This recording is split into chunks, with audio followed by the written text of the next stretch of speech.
Hello, everyone, and welcome back to the Thunder Today YouTube channel. I am your host, Dylan Hibbard, and in today's video, we are going to talk more about some more off-season videos going around the Thunder, talk about some 2K ratings that have come out for the new game and just where the Thunder land on all of that, talk about some more Thunder Spurs stuff, and then at the end, talk about the likely possibility that Westbrook does not play again in the NBA, but we'll talk all about that in today's video.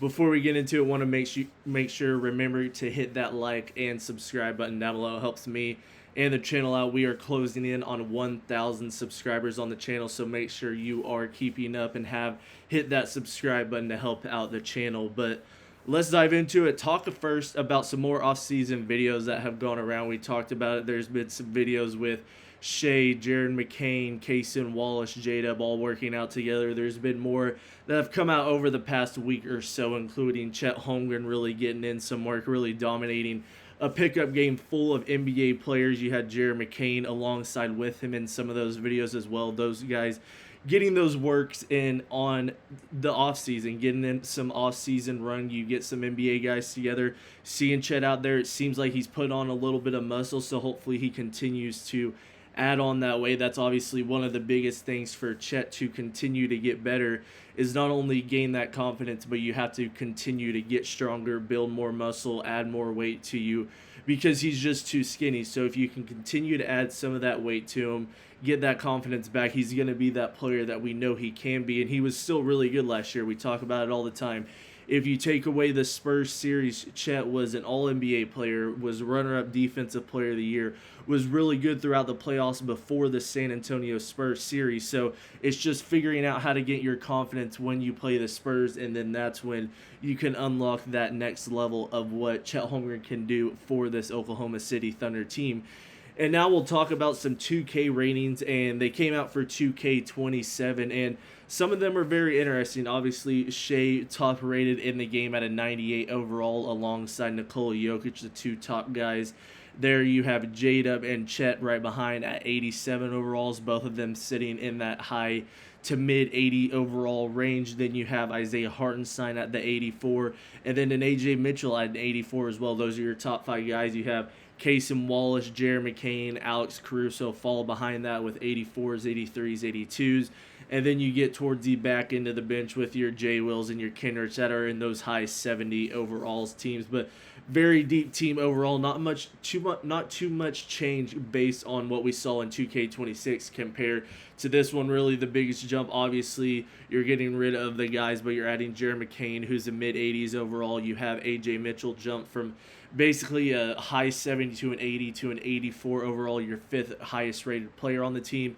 By the end of the year, would expect him to overlap Isaiah Hartenstein and probably be the fourth highest rated guy. He's going to be in contention for sixth man of the year, so we'll have to see how that keeps up. Obviously, Shea's the best mid-range shooter in the game.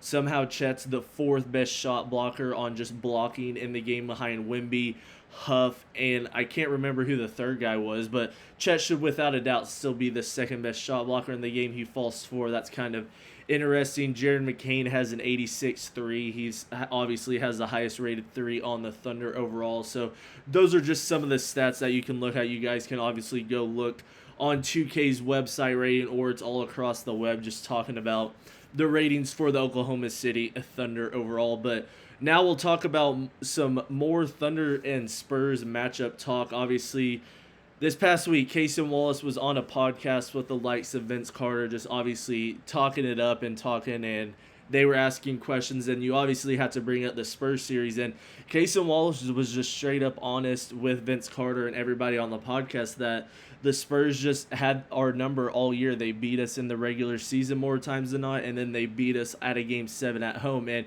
he didn't use the excuse of injuries because he knows that guys had to step up, and that just was not the case throughout Game 7. Shea and Kaysen Wallace were the only guys that showed up for the Thunder, even when you have two of your best five players get knocked out with J-Dub and AJ Mitchell.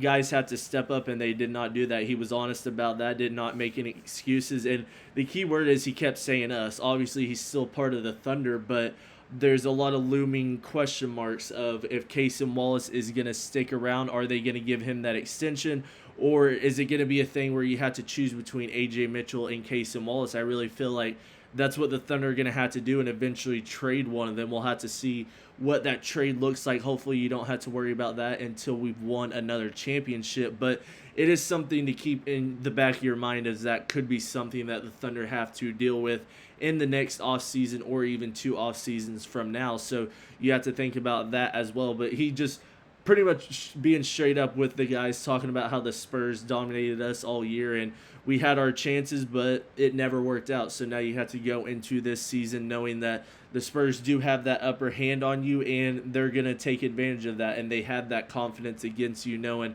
even if it is in Oklahoma City, they've proven on the biggest stage in the Western Conference they can go out there and beat you. And obviously he did not want to bring up injuries, but that is still a big part of it. If the Thunder are healthy, they probably beat the Spurs in 6. So you just have to make sure every guy is healthy, every guy's ready to go come the playoff time, because you're probably going to run into the Spurs again like most people expect. So going to be something that we'll have to obviously keep our eyes on, especially with the NBA schedule that is planning on getting released. We'll have a video on Friday coming up talking about all of that and what to expect. Obviously, we expect Thunder Spurs on opening night. It's going to be interesting to see who the Thunder end up getting on Christmas Day, whether it's a Minnesota Timberwolves, a Denver Nuggets. I really think they'll do Spurs-Knicks for an NBA Finals rematch on Christmas. So assuming you don't have the Spurs, a Wolves, a Lakers, a Nuggets are probably your 3 top choices.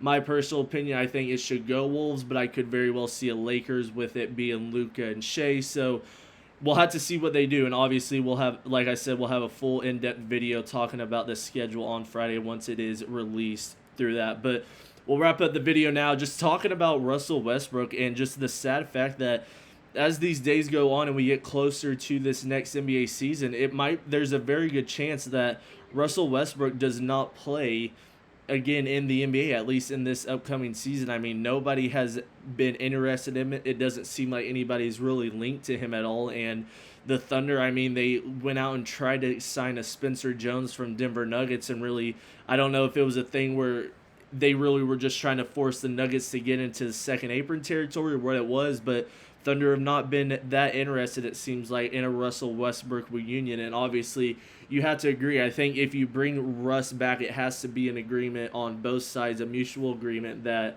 Russ will be there for a veteran player, veteran coach type player. He's going to get some spot minutes in the regular season, but know that coming in playoff time, he's probably not going to play at all. He's going to be one of those guys at the end of the bench you hype up and you get hyped for on the bench, but he's not going to be a guy that will be able to play in the playoffs come the time for the Thunder. I mean, the Thunder are just too deep. You run a 9-man rotation. There's going to be guys that are so much better than Russ that don't even get time for the Thunder. That's how deep we are. So it's going to be sad if he doesn't get it. I mean, he's still a player that can contribute big time. He was having big games on the Kings. It was just the Kings were at the bottom of the West. Nobody really paid attention to it. So it'll be interesting to see if a team ends up getting Russell Westbrook. I feel like he did really good on the Nuggets. Not too sure why they didn't bring him back. Him and Jokic worked really, really well together. So it'll be an interesting time to see what happens with Russell Westbrook. And hopefully, I mean, maybe there's a world out there where the Thunder end up agreeing with that, and we'll have to get there when we get there. But in the meantime, we'll just have to sit back and hope that